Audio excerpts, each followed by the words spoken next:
শুভ সকাল সবাইকে। কি অবস্থা? সবাই কেমন আছেন? আশা করি সবাই ভালো আছেন। আসসালামু আলাইকুম। কি খবর সবার? সকালবেলার কার কি প্রস্তুতি নিচ্ছেন বাসায়? আজকে আমার বাসায় যে প্রস্তুতি থাকছে সেটা হচ্ছে একদম আমাদের জাতীয় মাছ বলা চলে, পাঙ্গাস মাছ। কারণ আমরা পাঙ্গাস মাছকে জাতীয় মাছই এখন বলতে হয়।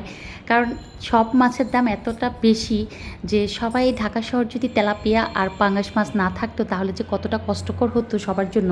যারা প্রতিনিয়ত ঢাকা শহর মাছ কিনে খাচ্ছেন তারাই একমাত্র বলতে পারবেন। কারণ ঢাকা শহরে সবচেয়ে কম দামের মাছ হলো পাঙ্গাস মাছ আর তেলাপিয়া মাছ, আর পাশাপাশি হচ্ছে কই মাছ। এই কয়েকটা মাছের কথা আমি বলবো যে ঢাকায় যারা আছেন বা ঢাকা কেন্দ্রিক যারা আছেন তারা যারা মাছ কিনে খাচ্ছেন তাদের জন্য একটু স্বল্প দামের মাছগুলো। তো আমার একটু আইডিয়া হওয়ার কথা, যার কারণ আমি গত মাসে হচ্ছে কোরবানের আগে কিছু কিছু মাছ কিনেছিলাম, সেজন্য আমি বলতে পেরেছি যে এই কয়েকটা মাছের দাম একটু কম।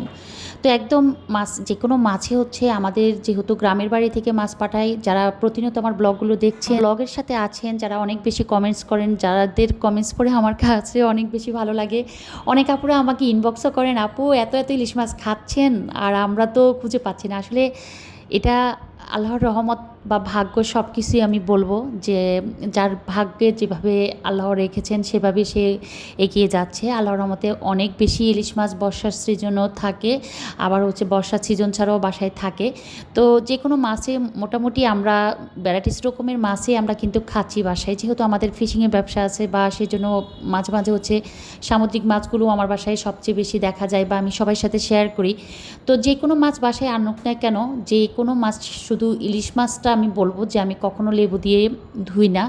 আর বাকি যে কোনো মাছ হচ্ছে একদম লেবু দিয়ে প্রথম হচ্ছে ভালো করে ধুয়ে খসখসে হয়ে যায়, মাছটা পরিষ্কার হয়ে যায় বা হাতে ধরে বোঝা যায় যে মাছটা পরিষ্কার হয়েছে। তারপরে হচ্ছে আবার লেবুর রস দিয়ে হচ্ছে 10-15 মিনিট মেখে রাখি, তারপরে হচ্ছে লবণ দিয়ে ভালো করে চটকে আমি মাছটা রান্না করি। সেটা ফ্রিজে অনেক দিন থাকুক না থাকুক বা আমি নর্মাল একদম দেশ থেকে পাঠানোর বা গ্রাম থেকে পাঠানোর সাথে সাথে হোক, যে কোনো মাছ আমি ওভাবে রান্না করার চেষ্টা করি। আমার কাছে মনে হয় যেন তাতে করে মাছের যে গন্ধটা, বাজে গন্ধটা থাকে না, একদম ন্যাচারাল মাছ রান্নার যেভাবে মাছ রান্না করেন না কেন আপনার কাছে মনে হবে যে মাছটা একদম তাজা।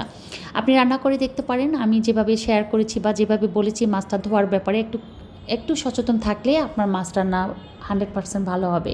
তো যে মাছ রান্না শুধু ধোয়ার জন্য মাছ রান্না ভালো হবে তাও কিন্তু কথা না, মাছ রান্নার পদ্ধতিও কিছু কিছু জানতে হয়। কিছু কিছু মাছে হচ্ছে ঝাল দিতে হয়, কিছু কিছু মাছে হচ্ছে ঝাল কম লাগে, মশলা কম লাগে। ওই দিকটা চিন্তা করলেও কিন্তু মাছ রান্নাটা আমাদেরকে বুঝে শুনে করতে হয়। তো কথায় কথায় অনেক রান্নাই কিন্তু আমি এতক্ষণ পর্যন্ত বসিয়ে ফেলেছি। প্রথমে চিংড়ি মাছ দিয়ে লাউ দিয়ে বসিয়ে ফেলেছি, তারপরে হচ্ছে ওদিকে হচ্ছে যে পাঙ্গাস মাছের কথা বললাম, ভালো করে ধুয়ে পরিষ্কার করে পানি ঝরিয়ে হচ্ছে আমি ঝাঁপিতে রেখেছি।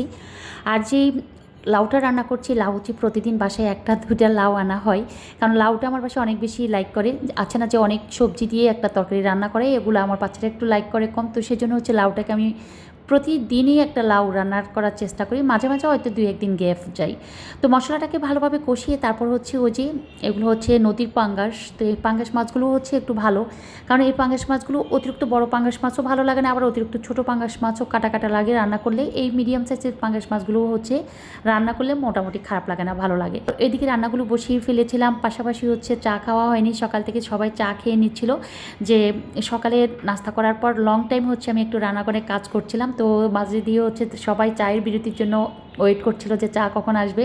তো সবার জন্য চাটা বানিয়ে ফেললাম। ওদিকে তো মাছটাকে কষিয়ে দেন হচ্ছে পরিমাণ মতো পানি দিয়ে তারপরে হচ্ছে টমেটো, কাঁচামরিচ আর হচ্ছে ধনিয়া পাতা দিয়ে আমি হচ্ছে মাছগুলো নামিয়ে ফেলবো। আর পাঙ্গাস মাছ রান্না করতে বেশিক্ষণ লাগে না, যারা পাঙ্গাস মাছ বেশি বেশি রান্না করেন তারা হয়তো বা বলতে পারবেন, অনেকেই ভেজে রান্না করেন। আমি আবারও বলছি আমার বাসায় ভাজা মাছটা একদম কম লাইক করে, কারণ যদি সবাই ভাজা মাছটা লাইক করতো তাহলে আমি ভেজে রান্না করতাম।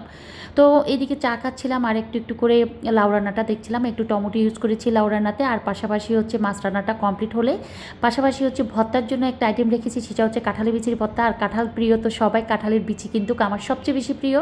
কাঁঠালটা অত প্রিয় না হলেও মাঝে মাঝে ভালো লাগে যদি 2-1 কোষ খাই, ঠিক আছে।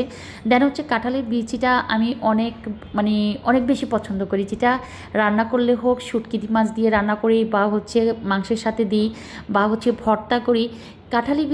কাঁঠালের সিজনে কাঁঠালের বিচিটা কিন্তু সবচেয়ে বেশি আমার কাছে মনে হয় যেন মজাদার একটা খাবার।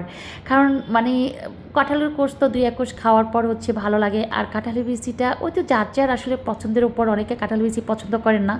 আর আমার কাছে মনে হয় যেন কাঁঠালের বিচির ভর্তাটা মনে হয় যেন একটা অমৃতের মতো লাগে। আমার কাছে মনে হয় যেন কাঁঠালের বিচির ভর্তাটা মাছ মাংস, যে আজকে আমি পাঙ্গাস মাছ রান্না করেছি, লাউ রান্না করেছি, তার চেয়ে বেশি কাঁঠালের বিচির ভর্তাটা মজার। তো এটা হচ্ছে রুচির ব্যাপার, যার যার রুচি অনুযায়ী সে খাচ্ছে যার যার বাসার উপরে। তো কাঁঠালের বিচি তো বেশি দিন থাকে না, সিজন শেষ তো একটু কয়েকদিন থাকে, তারপরে হচ্ছে কাঁঠালের বিচি শেষ হয়ে যায়। আর এখন দেখলাম যে ঢাকা কাঁঠালের বিচি বিক্রি করে, এটা দেখেও ভালো লেগেছিলো।